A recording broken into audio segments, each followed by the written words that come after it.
Welcome back to Off the Roll Podcast. This is episode number 14, 411 on paint correction. I'm Michael Hahn, and I have with me Jason Killmer, Master Paint Corrector and Detailing Specialist. We wanted to bring Jason in because he is the latest addition to the STEK USA team here with our paint correction training class getting started just next week. And we're super excited to have him on board. So Jason, welcome to you, sir. Thank you for having me. It's been some time in the works to get me here. So we're finally here, and I feel that it's a great time as I'm getting older and getting tired of airplanes and traveling to be kind of a home base for right now. I think it's a step in the right direction. Awesome.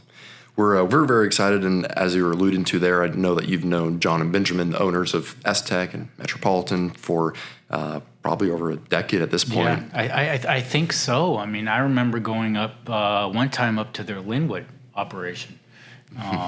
So yeah, it's been a long time.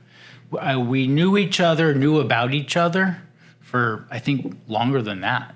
Yeah. And we went up, and I would always ask John questions, and he would ask me questions about wet sanding and stuff. So it's been a good relationship, for a very, very long time, probably 15 years at least. Yeah. So. Beautiful. And now we're fortunate enough to get to be working directly with you and in a completely different capacity of Metropolitan, but actually supporting STEK USA and the really large network we've been grateful to grow of these detailers, paint protection film installers, and aspiring master paint correctors as well. Yeah, it's really about, for me now, being where I've come from, what I've done. I've been so blessed. It's about supporting the network.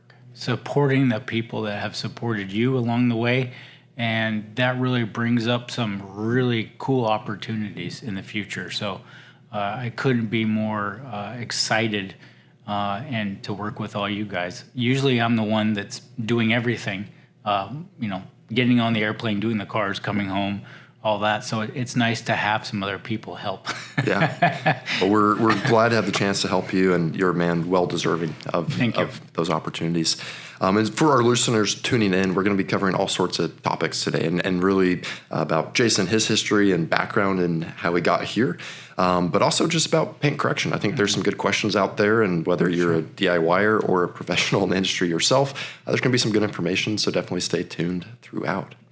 And I wanted to start the podcast by, of course, introducing you, but also just as a preface, if you could kind of describe, I guess, paint correction. Sure. What is it? What is this mastery art form, if you will, that you've so masterfully covered in your career and developed? Sure.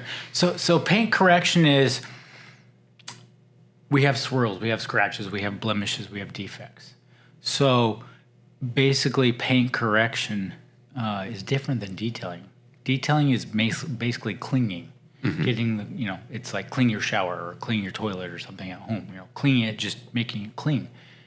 Paint correction is putting in swirls that are larger, and then they get smaller to remove the swirls that we see on the paint. Sure. So, and how we see that mainly is when it's sunny out, right? Yeah. Well, Pacific Northwest, we don't have the sun much. So it's not as important here as other areas or regions of the country, like Scottsdale, which I was just in last week.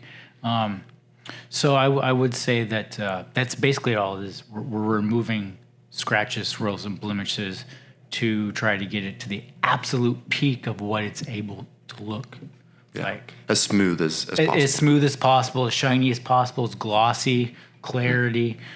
Basically what you want is to create that paint surface like a mirror.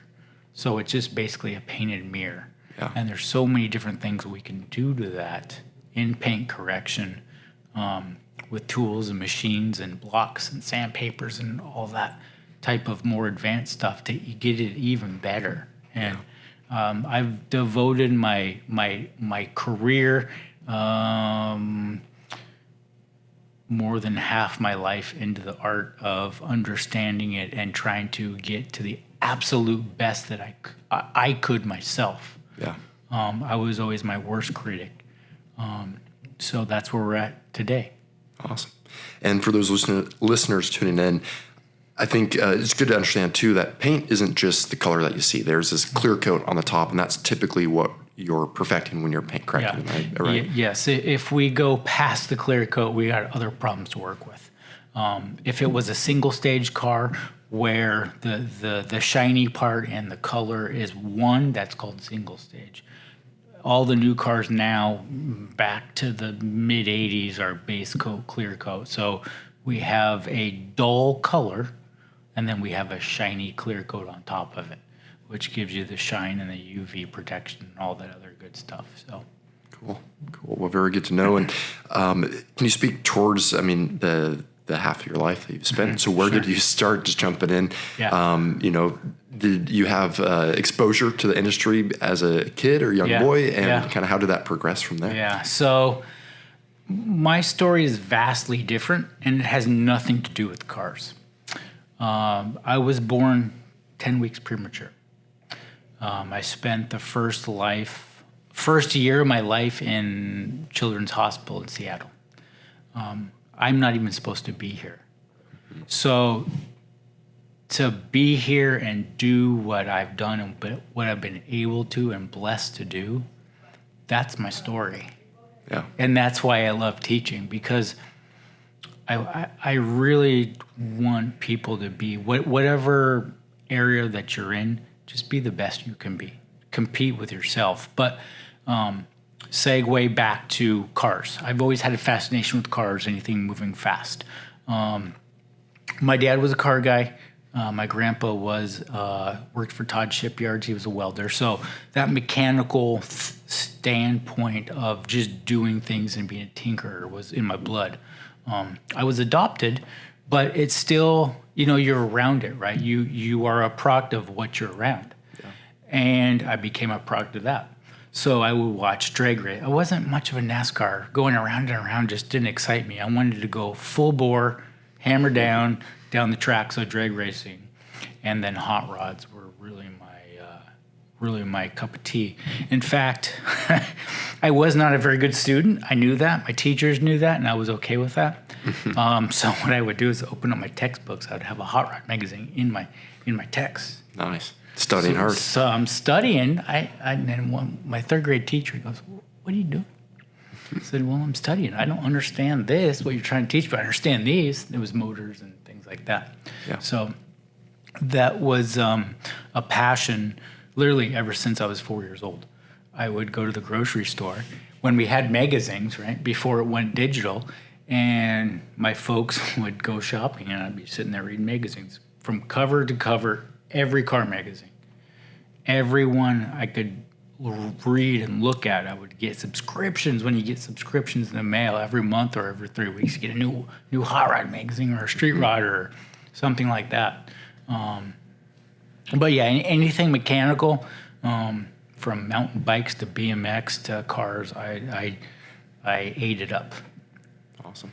And I think that's really good of you to listen to that kind of natural, inept interest, right? Mm-hmm. And that probably helps you fuel with passion to then develop these other skills. So where was it that you yourself started actually tinkering and working on cars for the first time? Well, again, back to my disability. When I was born with cerebral palsy. So my left eye, I have basically no depth perception, and my right side is called hemiplegia. So the left side of my brain was damaged. My right side was very little movement at all. So growing up, it was difficult. My hand was up to my chest until 8 years old, and I didn't learn to walk till I was 4. So learning the skills, or whatever skills, whether it was sports or cars or tinkering, I had to do it differently than anybody else and everybody else. So I had to teach myself. So it was difficult, but I still had a drive and a passion, and I still do. And I just go head first, and that's why my slogan's hammer down. And really, that's where it stems from. Is every day I want to try to be better than I was yesterday, and I want to learn something different. And I'm not necessarily scared of making mistakes, because mistakes is part of the process. once you learn that and you accept those things, you can go to the moon. Yeah. And that's what I've done. Very blessed to be around some fantastic people that have given me opportunities. I'm even thankful for the people that haven't given me opportunities. Sure. Because it teaches what you really are, who you really are, and what you really believe. And to accept that and just keep on going. So there's so much more than just cars. It's just about, life in general, and how you treat people can make you go a very long way, and you don't even have to be the most talented. Sure. It's just a passion-driven. Cars were always just passion-driven for me.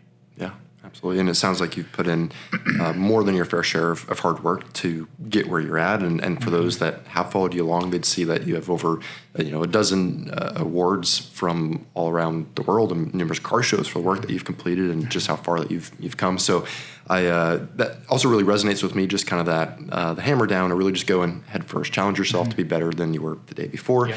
And that continues to keep life interesting beyond whatever that task is that's right in front of you. And it's really important, I think, that you always have a smile on your face, whether you're having a good day or bad day, because if you're having a bad day and you put a smile on your face and you ask someone how they're doing, like, it puts a smile on their face, and that's what keeps me going even through the bad days. Yeah. And I've had my fair share of bad days. Yeah. I've made mistakes on multiple cars, all the time over my past almost 25 years now.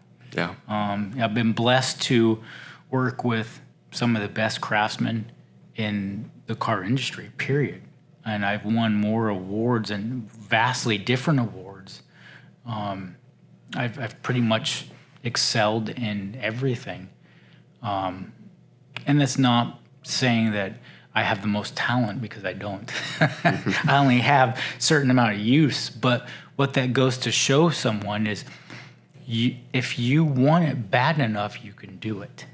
Yeah. No matter what the obstacles are. It may look different. You may be slower at it, but eventually it will come over time. It, maybe 25 years. It may be 65 years, but you can do it. And now that I've done it, now my passion is to teach others how to do it and how to become the best that they can be. Yeah. And I would imagine that, a lot of the mindset that you take into your everyday is actually very much worth teaching, and probably will come up in the training class. And, maybe you can speak towards a little bit of what you're expecting to bring out in our training class, in addition to that. But, from no skills to, from zero to hero, if you will, there's going to be a lot of challenge, and to your point, mistakes made and difficulty, and some days will be harder than others. And where do you see yourself kind of coming in? What are you most excited about in introducing that training and kind of taking this next step with us? Yeah. When I train, the most exciting thing that comes with me is what I call the light bulb moment. Is right? When you teach them the basic sets of skills. And if someone has a hard time in understanding, I ask them what their hobbies are. What are your hobbies? Well, I like this, or I like this. Okay, it's like this. So if photography is their passion, sure, I relate what we're doing to photography. And then the light bulb moment hits, and then we're able to ready to rock and roll. So it's bringing the most advanced things down to a basic set of skills, because all we're doing is trading scratches for smaller scratches. Sure. I can teach that to a kindergartner.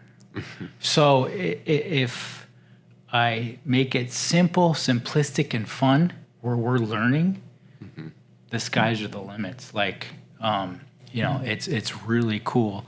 And I'm going to learn a lot too. I learn from my students, but I'm also excited to learn that you guys are going to teach me how to do PPF with basically one hand. So that ought to be interesting. That'll be some good film footage. But it's just understanding what you're capable of, understand what you're not capable of, and just going for it. Yeah. And accepting the good and the bad, and then just working from it. So that's how I teach. That's my skill set. I think I'm a better teacher than I am actually doing the craft. I'm okay at doing it. There's people that are way better than me, but I've learned from those people. And so I bring all that into my training, And at the end of the 2 days or 5 days or whatever, I want them so excited that they're thinking about polishing or thinking about PPF in their sleep. How can we detail my toilet or my kitchen sink, and then how are we going to PPF it? Like how visualizing how we're going to do it. And so that's what I'm all about, and that's what I love doing. Awesome. And it sounds like with that experience, I think you're very humble yourself, but you've differentiated a little bit between just talent and what sounds like technique. And ultimately, if you're willing to, hammer down, go and head first, that technique can bring you to a point where you're recognized for your talent. Yeah. And everybody has their own talents, and everybody has their own learning curves, and they learn differently, and everybody's physically gifted at a certain level. And it's accepting where you're at and being okay with it. Once you do that and you accept it, I'm not this person or this person. I am me, and this is how I'm going to do it, and this is how I'm going to carve my path. Mm-hmm. And if you do that, you're gonna go to the moon. And if you do that every day, learn something new every day, and you try to excel. Yeah, there's going to be dips and valleys. Some days are good days, some days are really bad days. I've had more bad days than good days, but that's why I've succeeded. Yeah. And so I'm very humbled to be where I'm at with a lack of ability. But my lack of ability has given me the ability to do what I do, but even better, teach it at a more simplistic level. Yeah. Beautiful. And so we'll teach people how to paint correct with their eyes closed. And once you learn how to do that, you open up your eyes and you're like, I don't even need my eyes.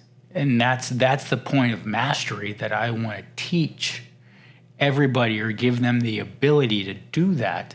It's just up to them to take that mastery to the next level. Sure. I want my students to be far better than me, and I will give them that opportunity to have them be better than me. And at that point, it's up to the individual.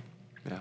What do you think is a realistic timeline for someone interested in coming in and training? And obviously, our first class can be very intro-based, and we hope to develop that into longer and more, advanced techniques, if you will.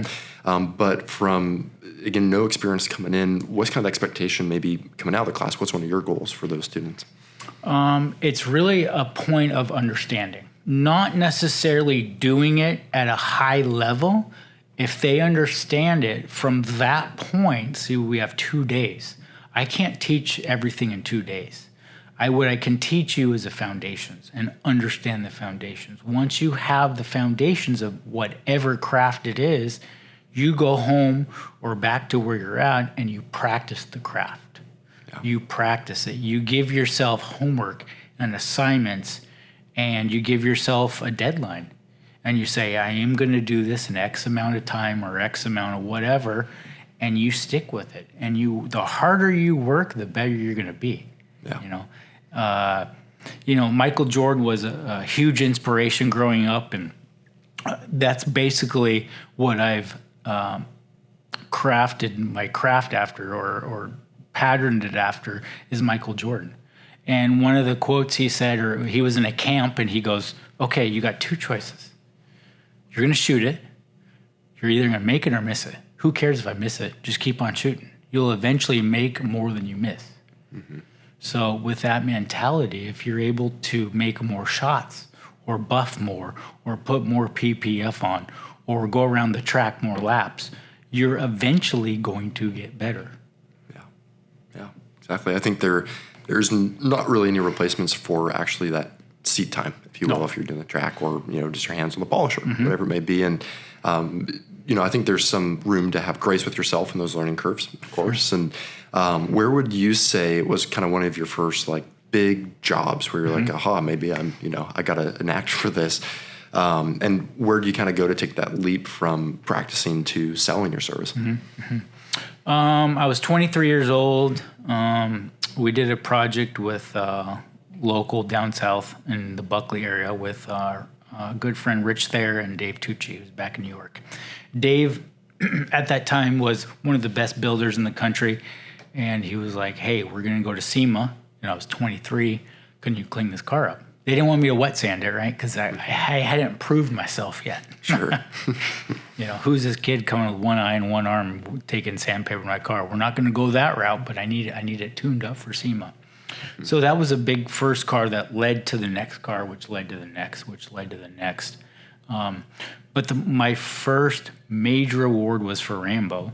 Was built in just up the road from here in I'm drawing a blank, Sultan, Washington, yeah. where we did Rambo, which is now in LeMay, for our powered station wagon. And that was my first big car. And then that same year, I believe, we won Pebble Beach Best of Show. So I did both high-end cars that same year. So that was a pretty special year. And since then, we've done so many award-winning cars that's what I'm known for. So I come in, or I used to come in, not so much anymore. I come in, I get the job done on these high-end cars, almost impossible deadlines, and we've been able to make a good run at it and do the best we can with minimal mistakes. Made some mistakes, but that's part of the job. Yeah, exactly. Rarely in life do you ever see perfect. So no, it doesn't exist. That, yeah. It doesn't exist. If back to that segue, if perfection is where you're going for, you'll never reach perfection. But again, if you go back to the point of being better every day, you're going to get closer to it. That level of perfection, the more you see paint or PPF, it shouldn't look the same 25 years after you started. Yeah. You should have a much higher goal of what you're trying to do, whether it's better or faster. Mm-hmm. And over time, you get better and you get faster. But perfection doesn't exist. Yeah. So, take it for what it is. It's kind of like, putting a string and a stick with some cheese on it and having an animal run around, just keep running after it. But that's where you will find some progress too. Exactly. So, awesome. Well, I want to pick your brain a little bit on some technical knowledge, Sure. and just kind of these might be silly questions for someone of your experience, but starting with simply, what is the difference between, say, paint correcting and buffing? Are those one and the same, or are they different? Where is the confusion there for maybe the average consumer? Same thing. Okay, but the terminology, buffing is more like what you would say from a novice standpoint that doesn't understand paint correction. It's the same thing, but you hear customers, just give it a quick buff, give it a quick wax.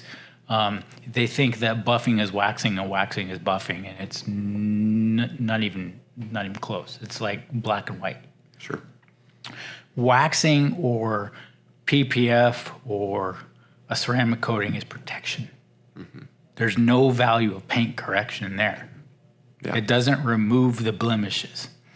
But the problem is with all this technology we have, all you do is Google it, right? You watch a YouTube video and you lay this magical PPF or this magical ceramic coating or this magical $2,000 wax and all my swirls are gone. That's not how it works. You have to manually, physically remove those deep scratches to a finer scratch, to a finer scratch, to a finer scratch, and then you put whatever form of protection on the vehicle or on the surface, and then that's what you get. But people Google that and they're like, oh, that product did that. Well, not really. You did the work and then you just protect your work. Yeah. Interesting. And I think that's a really good segue to kind of a debate, and I'm just curious your stance on it. I think there's good reasons people would go both directions here, but do you always need to paint correct before you seal the surface with some sort of protection, whether that is PPF or coating or a wax? Is it more important for any of those, or is it equally across the board? What's your opinion on that? Well, since I correct paint, and I sand paint, I personally want it as perfect as I can get it before we protect it. Because once we protect it, it's not quite all sealed up, but it is. We don't want to go backwards. So no, you don't have to, but why would I want to highlight my imperfections? Sure. You know, oh, you got shiny scratches now. That's kind of an oxymoron. Yeah. So you work within the budget. You know, I've had some projects where there is no budget, and that's a weird feeling. And I've also had projects where, like, you know, you got 2 hours to get around the car. All right, here we go. We do the best we can within the time frame and the dollar bills that we have to use. Sure. And what do you think the best place to start is if you're a DIYer or professional and you want to get into being able to treat your paint a lot better? So you want to get it back to, maybe it's in the other debate here, I guess. Let me actually, I'll back up and ask this question first. Between new cars, old cars, is paint correction always needed or recommended? Do you think the new cars coming off the lot are just ready to go protect it? Or do they need some love before They that? need love, you know, because paint is basically plastic in a nutshell. So anytime you touch plastic, you cause friction, which causes scratching. Some sort of scratching, some swirling. Where people don't see it is they don't have the right lighting. If you can't see it, you can't see it. And if you can't see it, you can't fix it. So really the most important thing is your lighting source. Because if you can see it, you can see it. Yeah. How many times have you seen a car, you know, hopefully you go to a dealership in the daytime, but if you don't, it's dark out, it's rainy out. We live in the Pacific Northwest. You buy a car, it's nice out, and you're like, oh, what did I just buy? Yeah. What happened? Totally different car. Totally different car. Yeah. I actually have a real world story of that. I bought a little sports car, you know, a few years ago. Thought it was gorgeous, kind of impulse buy for me, but it was dark at night in the rain. And, you know, next day you take a closer look in the sunshine, you're like, oh, there's a little bit of overspray on that. And, you know, there's been some tough love for sure. Buyer's remorse. Yep. Yeah. Been there, done that. Yeah. Well, that is a good piece of advice for any of our listeners. If you are buying a car, do it in daylight. Or bring your own flashlights. Yeah. Yeah. Do you have any recommendations on good lights that kind of show the full spectrum there? Yeah, I mean, you really want a color matching light, so daylight, which is 3,500 to 5K, because lighting goes from yellow to white. And so you want to be able to correct and look at paint in the dark with one light source. So if you have that, if it is dark, you just shine your magic flashlight and make the salesman really upset at you. So yeah. Like, I came prepared today. Yeah. He's like, I'm not selling this guy a car. Yeah. Well, that's cool. I think with that, you know, thought correcting in the dark, but just a light, it gives you a focus point. So you're really focused on just what that panel is or that section of the panel, and it's going to help you differentiate what is, you know, maybe just other light and refractions that you're seeing opposed to the true light or surface underneath. Sure. Yep. Exactly. Yeah. So lighting is most important, and then from that point, once you can see it, then you can work on your skills to make it better. Yeah. And so for anyone that is interested in working on those skills, where do you think the best place to start is? Obviously, I'm going to vote one for our training class, but maybe you don't have access to a training class, or are there other organizations out there that you can learn? Is YouTube University the best place to go? If you're trying to teach this to yourself, where would you start? YouTube is a great resource, but it's also a bad resource. Because everybody on Google and social media is an expert, right? It's marketing, I understand that. So you have to be really focused on who you're studying. And do they have a track record? If they have a good track record and you ask people about them and you see good publicity and good, comments, that might be a person to lean into and say, hey, what do you think about this, or what do you think about that? But YouTube in general, questionable. You don't know what you're going to get. Right? You don't. Yeah. You don't. And what we're doing at such a minute level, you cannot capture some of the stuff that I've done on even on film. It's almost impossible. Yeah, that's totally fair. And we see that even with just filming PPF videos. It doesn't always show what you're seeing in person or the true quality. Yeah, you might have a little, a stretch mark or a bunched up area in a little cove, that you can't capture.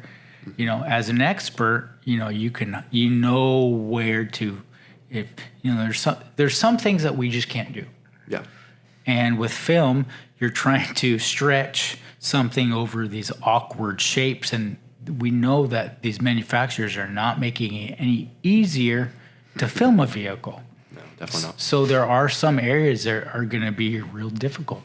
Yeah, absolutely. Well, another kind of ambiguous question for you. Are there any big do's or don'ts that you've discovered after your years of experience? And I guess, one I like to start with in my own experience is just if you make a mistake, own it, right? Don't try to cover it up or just be matter of fact about it. Are there any other kind of big do's or don'ts or lessons that you've taken away from just your experience that you think would be useful for our listeners, maybe novices tuning in as well? Go with your gut instinct, because usually the gut instinct is the best instinct. It might not be ideal, but we'll go back to a comment that you said, and I go to it often. You can be the hero or you can be the zero. Mm-hmm. If a customer or a client is going to be upset, I would rather explain to them, we're not going to go this route because in my years of experience, this is what could happen. And it's potentially high risk it will happen. Mm-hmm. So I'd rather them be mad at me for not doing something than going hammer down. Sure. And being the zero. But at the same time, you got to learn too. So it's kind of it's a catch-22. Yeah. When you get to a certain level, it's a real catch-22. And there's been some projects where we've hammered down and we've been successful. And there's been other projects where we've not been successful because we've hammered down. So it's really understanding as you get older and you understand the craft that you're doing, knowing, I hate to say the word cheat, but you know what you can get by with. Yeah. Not that it's right, but perfection doesn't exist. So, what's perfect in someone else's mind is not perfect in another person's mind. So you have that. It's all psychological, honestly. Yeah. Yeah. And I imagine with your, over a couple of decades of experience there, that you're going to have a much better gut feeling at this point in your career than you did when you were first, jumping into those. Yeah, when I was in my mid-20s, my nickname used to be Bernie because I would burn every panel because I would go for the gusto. I'd hammer down too much. Now, being older and a little bit wiser, hopefully, we don't make those mistakes. And we still make mistakes, but most of the time now it's not my fault. Yeah. It's someone else's fault. So if I see that, right, from my years of burning paint, I know what to look for. Yeah. But again, it's part of the journey. Yeah. And I'm still here doing high-end cars. Mm-hmm. So I did something right. Yeah. I poke fun at myself all the time, but again, it was part of the journey. And if I didn't do those things, I couldn't speak on it as an expert. Like I said, I've been the hero and the zero more times than I can count. So it's really part of the journey. Yeah. And as you were saying, the most important part is just stick with it. Stick with it, yeah. I think too many people in whatever they do just give up. Or they want to be the best. I don't even know what that means. I really don't, because I've worked with people that are so far above me, but they might not have the teaching element. They might not have the simplistic element of teaching it. They might not understand it from a chemical level, where I think what makes me completely different from everybody else is back to my disability. I have to understand it at a different level to be on the same playing field. So when I was playing sports, basketball was my sport. Obviously, Michael Jordan was my inspiration. I can only dribble with my left hand. I can't dribble with my right hand. So I had to become really good and understand what I was good at and do it completely differently just to be considered equal, if that makes sense. Yeah, absolutely. So when you don't have the abilities, you have to understand it at a completely different level, and you really understand what you're capable of and what you're not capable of. And that's when you start separating yourself from everybody else. And I think that's what I did. I understood it, I accepted it, and then I excelled. And I think those are real, and whatever you do in life is very important. If you live by those mottos in your life, you're going to be successful. Yeah, Absolutely. And I was thinking the same thing. I think that translates down, and maybe you didn't have as much choice in how you had to approach things, but if others can take that experience and knowledge, then they can be further ahead of where they would be otherwise. Well, yeah, because in class I teach, okay, do you have 2 arms? Oh, yeah. Do you have 2 eyes? Yeah. Do you have 2 legs? Yeah. I don't. So there's no reason, if you have the drive and the passion, why you shouldn't be better than me. Yeah. It's plain and simple. I like it. I like simple. And where do you see, getting back to kind of the big picture here, where do you see the industry going, growing? Is paint correction always going to be a needed service? And I know, we have the first ever stainless steel vehicle rolling out with this Hypertruck too. Can you correct that? So where's kind of the development of technology gone in your experience, and are you excited for anything coming up? From an OEM standpoint, with COVID and everything that's going on in our world, the manufacturers are having a very hard time with paint, because paint is, when they assemble a car, the slowest process is paint. They're literally waiting for paint to dry. Mm-hmm. So the less material they put on, the more money they make, and less time in the drying process. So what we were able to do, say in the mid 90s, how old were you in 95? I was born in 95. Oh boy. Yeah, that's when I started correcting paint. Cool. We had more paint then, more clear coat to work with. Now we don't. Mm-hmm. If you take a paint gauge on newer cars, we're seeing less and less and less and less quality. So when John and Benjamin started PPF, I'm like, what are you guys doing? Back in the day. And they're like, it's going to take off. I'm like, yeah, right, whatever. Look at you guys now.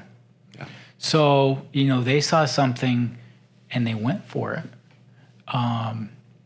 That now you almost have to PPF a car because we only have so much paint to correct. And now if we have less and less and less, for whatever reason it is, my job, I'm limited on what I can do on an OEM level.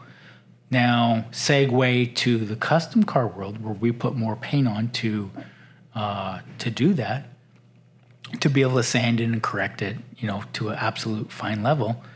Well, the problem with that area is the level of quality than when I first started is completely different. I mean, we're building $1 million show cars now, and it's not even a drop in the bucket. Mm-hmm. So things have evolved, good, bad, or indifferent, where the quality and the expectations is way higher. And same thing with PPF. PPF, when 3M came out with it, it was designed to only stand for 2 years, mm-hmm. and it was never designed to look good. It was just meant to protect the paint. Now we have fashion films, and you can get crazy with different colors. People are doing wheels and calipers, and they're PPFing their PPF to protect the PPF, and it's evolved, right? That's what technology does. So good, bad, and indifferent, that's kind of where we're at right now. Yeah, awesome. Well, I think that, custom car building world is, to your point, evolved, but that also makes it exciting for anyone jumping in and fret not that the OEMs might have a lower quality. Mm-hmm. There's still a need to correct, whether it's like per our earlier debate, before the film, and even if you're going to replace the film, you're definitely going to want to correct it after that, just because you're removing so much adhesive off the surface and such. So well, correcting paint for film, we you don't necessarily have to, but what it does is it gives you a level, clean surface to PPF on.